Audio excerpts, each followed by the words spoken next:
So in this class, we are going to look to Module 10, Automating Your Architecture. And in this particular section of this module, we are going to look to the architecture need for the Café. We understand now that the Café has locations in multiple countries, and they must start automating to keep their business growing. Their organization now has many different architectures and needs a way to deploy, manage, and update them. They also like to have separate dev and production environment that rely on them to automate the process. In terms of configuration and modification and deployment, they realize that they must start automating to support continued growth, and their organization has different locations and different architecture needs. In order to do so, they want to achieve high level of automation in order to consistently deploy, manage, update these architecture. So let us look to the resources that we have in AWS in order to automate the process. In a manual process, it takes significant time and energy to build a large-scale computing environment. Many organizations will start using AWS by creating a simple storage service like S3, launching an Amazon Elastic Compute Cloud, EC2, and running a web server on it. Then, over time, they will be able to manually add more resources,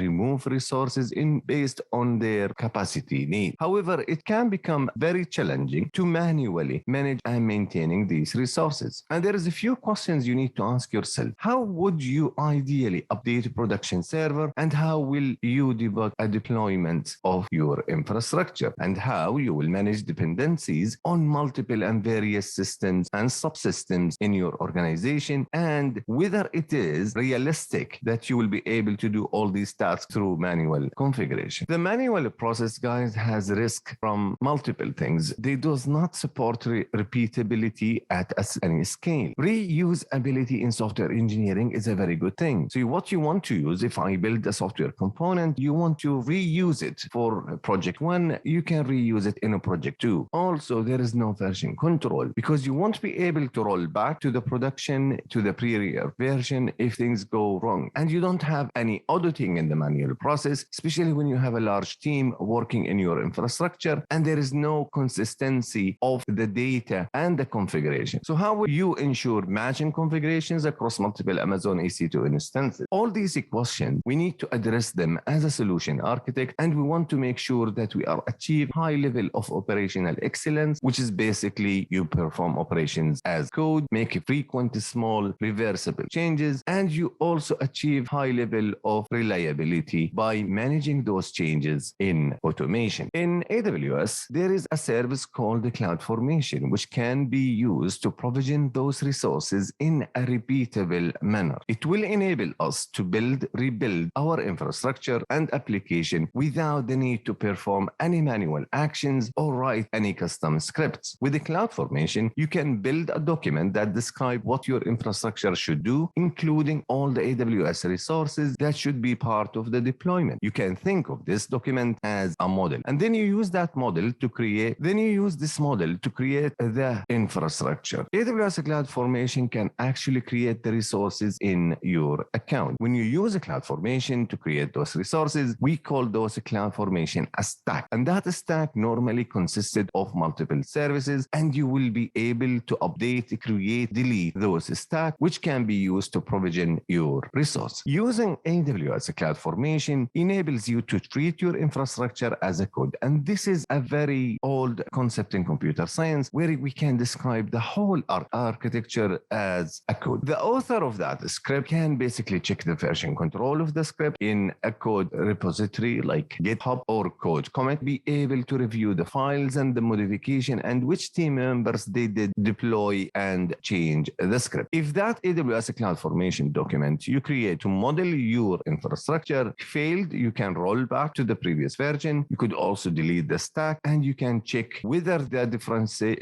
differences between the current version and the previous one. So with that version control, you can use essential rollback capability. So let us look to AWS CloudFormation in general. In order to build a stack in a CloudFormation, you will define your resources in a template, or you use a pre-built template. Then you upload the template to CloudFormation, and normally you keep those templates in a S3 bucket or in another storage or even in your local disk. Then you run your stack creation by the CloudFormation CloudFormation, and this is will provision multiple resources in AWS. That stack will retains control of the resources that you are created, and you can later update, delete, and detect drift or delete completely the stack. The concept of infrastructure as a code is an industry term that refers to the process of provisioning and managing cloud resources by defining them in a template file that is both human readable and machine consumable. Infrastructure as a code continues to grow in popularity because it provides a workable solution to challenges like how to replicate, redeploy, repurpose infrastructure easily, consistently. The transactional nature of AWS CloudFormation is one of its biggest advantages from a customer perspective. CloudFormation can be moved from one environment to another, and you can roll back to the last good state on case the deployment failed. What are the infrastructure as a code benefits? Some of the benefits of infrastructure code is that you gain a benefit to ability and rapidly deploy complex environment. With one template, you can use the same template to deploy the dev and the production. A single template can be used to create 3 different stacks. Each stack can be created in a few minutes, and each stack will replicate that complex configuration. In some cases, if stack 2, for example, in the test environment and the stack 3 is the production environment, you could have greater control about the resources and the size of the resources that you create in each environment. If you must configure update in the test environment, you update the template with the change and update all the stack as well. This process helps to ensure the modification to a single environment, which can be used in a reliable way to propagate all these changes to all environments. Another benefit of CloudFormation that it will be very easy to clean up and delete all the resources you created. And this is very useful in order to keep your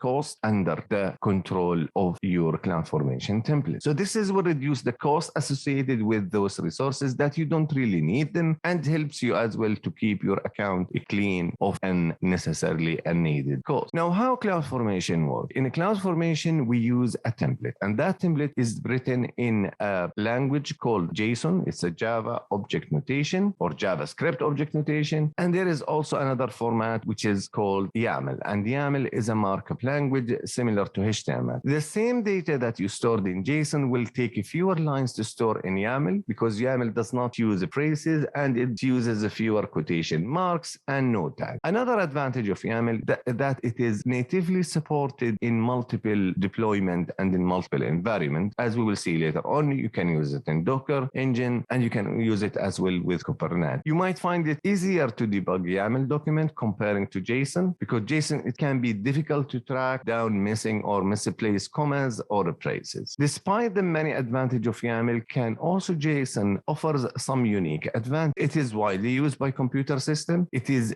basically advanced in terms of the data structure that you can store in it, and it's usually easier to generate and parse than it can be for YAML. Both files are supported by the AWS Management Console, and also it gives you the AWS CloudFormation Designer, which is a graphical user interface tool that you can use to view the content of your CloudFormation template, and it can also be used to convert a valid JSON template to YAML or convert YAML to JSON, and it also provides you with a drag and drop interface for authoring a template that can be outputted as either YAML or JSON. So let us look to an example of a CloudFormation template. In this example, does not really illustrate all possible sections of the template. It can highlight some of the most commonly used sections, including parameters, resources, and out. Understanding those components of the CloudFormation template is very important for the exam. In the parameter section, we are specifying the values that will be passed from the user to the template during the execution of that template. You can refer to a parameter from the resources and the output section of the template. The parameter name and description appear in the specify parameter page when a user launches the create start wizard in the AWS Management Console. In the resources, we are basically looking to the section where we specify the resources that we want to create. For example, in this slide here, we are going to create a resource of type AWS EC2 instance, which will create an EC2 instance. And these resources, they can include both statistically defined properties like image IDs, instance ID, IDs, or even you can reference to a parameter, and that parameter value will be entered by the user during the execution of the template. So for example, here the key name is referenced with the key pair parameter that we declared in the previous section. Finally, this example shows the output section. In the outputs, we describe the value that are returned after we finish the execution of the template. So for example, in this particular scenario, the template will return back to us the instance ID output, and this will be printed out in the management console after the stack is created. You can see this value in the stack details of the CloudFormation console by running the AWS CloudFormation describe stack. This is the command that you will use if you are using the AWS CLI, or you can use a software development kit or SDK to retrieve those values. And the reason why I mentioned that, guys, because there is multiple third party that you can use with AWS to build and to create your infrastructure as a code, like Terraform, which is a very famous tool used in the industry. The sweet thing about CloudFormation that you can use the same template to create both production and environment. Even more, you can have more control about the size and the versions and the deployment details of your environment. That template can help you to ensure that your application behaves in production the same way that it behaved in the dev environment. You see, both the production and dev environments are created from the same template. The production environment is configured to run across two AZs, but the dev runs only in a single AZ.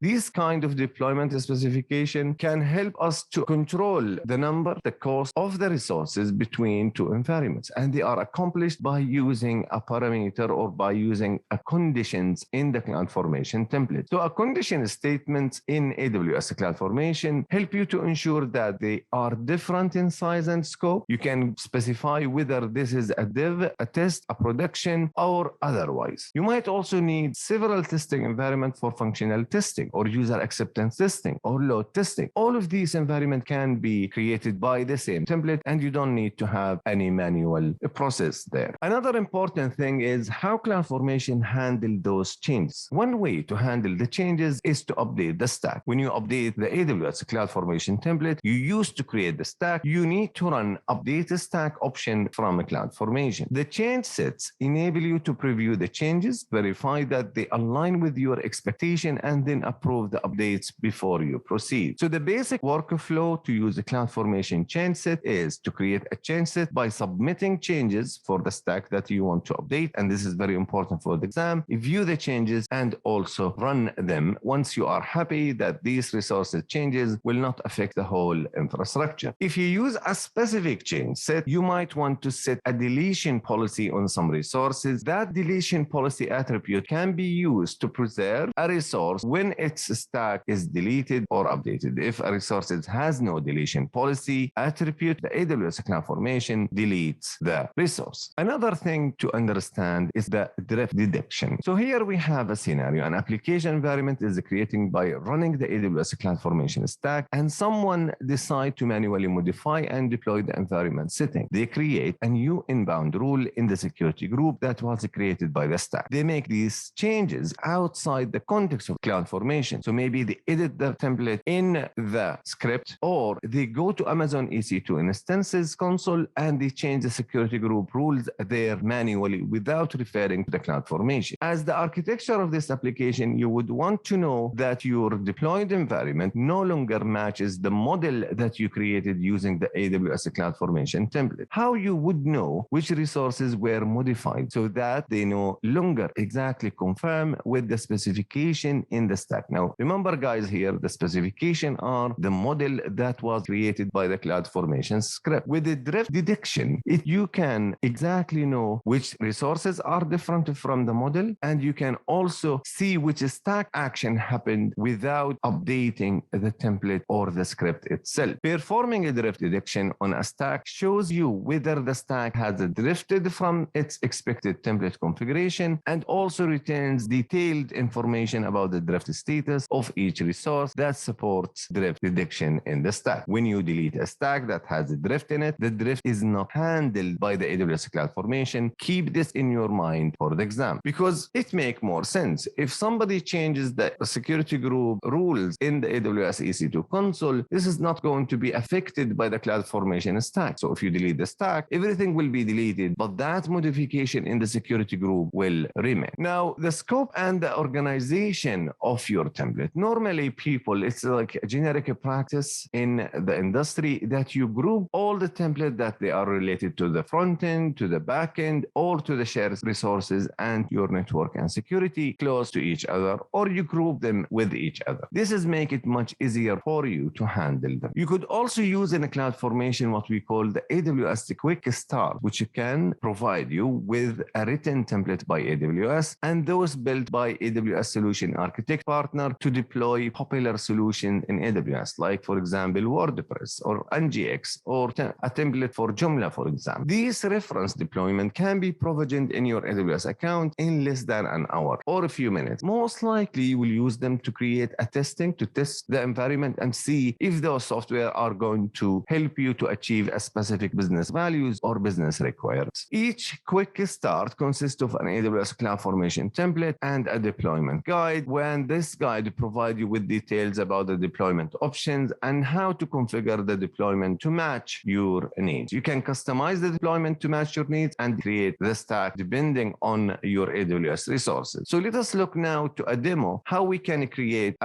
or to use the quick start of CloudFormation in the management console.